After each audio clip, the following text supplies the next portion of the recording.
off, first question, biggest one. What does it mean to be able to continue this season with the team that you guys have in this locker room? I'm so excited and so grateful to have an opportunity to continue playing. We have been gifted a brand new season, playing in March Madness and the WNIT, and you don't want your season to end. And this has been one of those really special teams. I've just so much enjoyed coaching this group, and we'll be really sad when it's over. And that's why we're just so thankful that we get at least one more game. And so we're really excited about it, and just ready to see what we can do in postseason. And the fact that it is the WNIT, it seems like this program has some rich history in that tournament.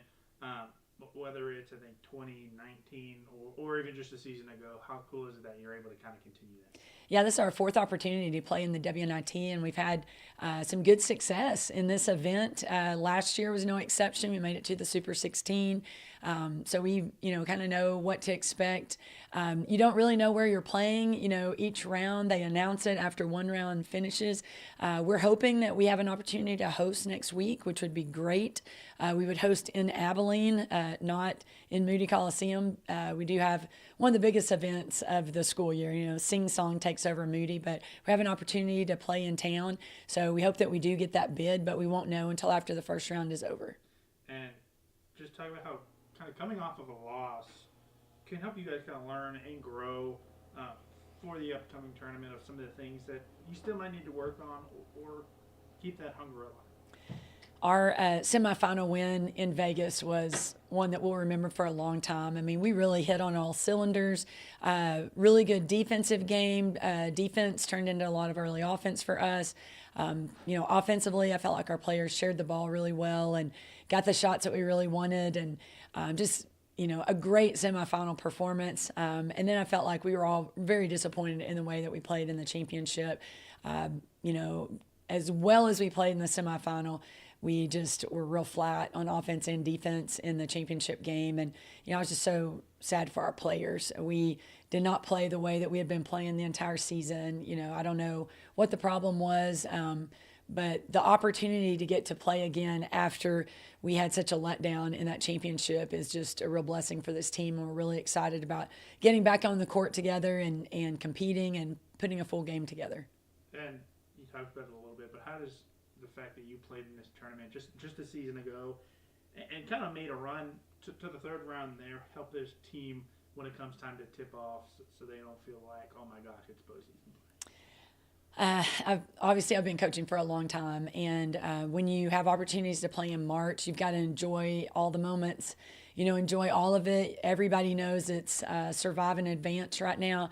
I do think our experience playing in postseason play should help us. We have had some success in the WNIT. Last year's run to the Super 16 gives us confidence about, being in an event like this. We've got a lot of returners that enjoyed that WNIT experience last year. So I think we can draw from the success that we've had to help push us forward as we, go into this event. And you guys get some time. So you get first round bye, which means you get your rest and then scout both teams because you don't know who you're quite playing yet. How much of an advantage is that, especially after such a long season, you get that rest and that chance to kind of look at who you're playing? I think especially just being at home, being in our normal routine. The players might disagree, but them going to class, just normal routine on campus, sleeping in our own beds is a huge advantage. We're not traveling at all this week. We're in Abilene all week, and we just need to be really smart with our time. We get to focus on ourselves. We will have a team watch party Friday night. We'll have our scouting reports ready and in our players' hands so that when we're watching that game, we can, get a little more mentally prepared for what we'll need to do in practice on Saturday and Sunday. And if by the time you guys are gonna take that court, it's gonna be a little over a week break. No strangers to that this season. I know we've talked about how weird this schedule has been just this season with the breaks, but talk about how valuable that is that you have that kind of idea of, okay, this extended break off, but we can get right back into it. Well, we know who we will play. There's only two choices, and so we'll spend a lot of time, talking about them, getting the scouting reports ready this week. But we'll also spend a lot of time on ourselves. There were some things that we needed to correct from our last game, and so we worked yesterday a lot on defense. Today we're going to turn it around and work a lot on our offense, just to make sure that our players feel really confident with our game plan and our keys to the game going into that second round game. I'm not sure if I'll be able to talk to you before those games, so I'm going to ask you a question or two about both teams. From what I've seen, no recent experience with Stetson, but talk about how that can kind of be an advantage of going into a matchup so fresh, and so they don't know necessarily what you can do. It's interesting that we're playing we could possibly play an ASUN opponent. I've been studying the ASUN a lot this year, just knowing that half of that league will be in the same conference with us, but then the other half that they're going to stay ASUN, we're going to have some crossover games with them next year. So I've been particularly interested in those and have watched Stetson play several times. They are a veteran team, really smart players. They play together a lot of experience with their team. They don't make many mistakes on offense or defense. More of a half-court presence on offense and defense. Not going to see a lot of extended defense, but they really manipulate the defense offensively. And so, we've got to understand who their go-to players are. We've got to do a really good job guarding ball screens against Stetson. And I think rebounding will be a key battle for us that we've got to win if we have a chance to play Stetson. And then FIU, you guys have played them. So crazy. I mean, last season you played them twice in the same season. How helpful is that you have that recent experience against a team like that and their play style that you really wouldn't be able to see any other time? We are not guaranteed a home game next week, and if FIU wins, there's a possibility we could go to FIU, where last season we were 3-0, so we're familiar with that facility. I think we're most comfortable and enjoy playing at home more than playing on the road. So we're hoping that happens for us, that we're able to play in Abilene. But FIU is high-powered offense. Their offense is really predicated on how many turnovers they can force. They're going to press the whole game. Very athletic, long, athletic players. Got to take care of the ball against them. Again, rebounding has to be a battle that we're really serious about. They are long and athletic. We've just got to be in the right place at the right time on defense, and also be really physical with blockouts and rebounds. And Is someone showering or what? That's what it Good sounds. grief. The fact that you've already been able to beat FIU at least once last season, does that give you confidence if you have to play them again? Hey, we have a track record against them, and it comes with a win. I think just our familiarity with them, like that'll be kind of the message that we give our players, like, hey, we have a good understanding of their style of play, and kind of gives us a little bit of an advantage just being familiar with that opponent. They do have a couple of new players that we haven't seen before that have become a huge presence for them, but sure, that messaging will just be one of, hey, confidence, we know about this team, we've played them twice last season and had success at their place playing them.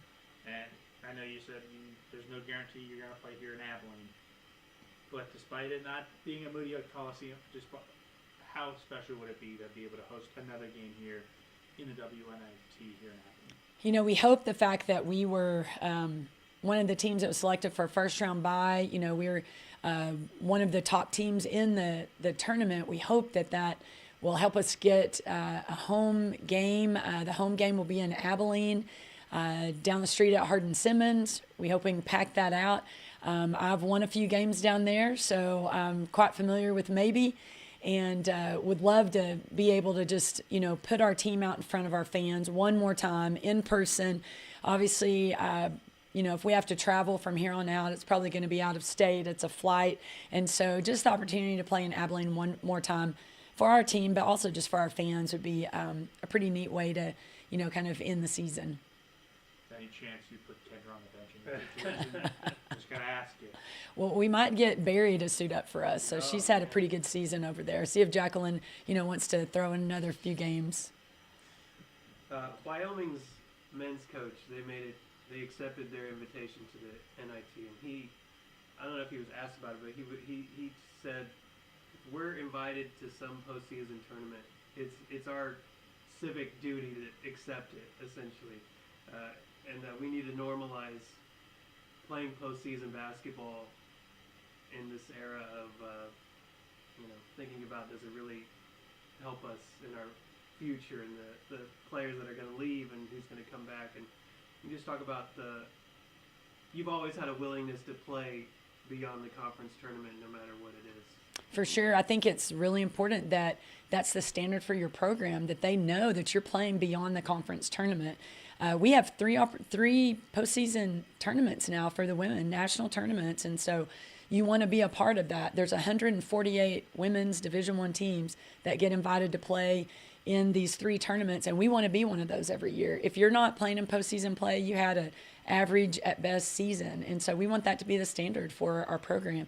And I've heard just the last couple of days several comments about the WNIT, similar to the men's NIT. The WNIT has become a mid-major tournament. Well, we're mid-major. Let's go, obviously your goal is to play in the NCAA tournament. I think that we had an outer, probably had some conversations among the WBIT committee as well. But we're super grateful and excited to be in the WNIT. It was really fun last year. It was a really well-run tournament. You get to, throw a bid in there to host home games. I don't know what's better than that. And so, I would be in that same mindset that if we get invited to postseason play, we're going to take advantage of that. We start talking about postseason play in June. And our players know that we, the way that the WAC tournament has been set up, we know that spring break, we're in the WAC tournament, and we want to play beyond that. And so, we definitely want to continue our season, as long as possible. I think postseason is a gift that you get for having a great regular season. And so we're excited and again, just, grateful that we were invited to the WNIT. Thank you, guys.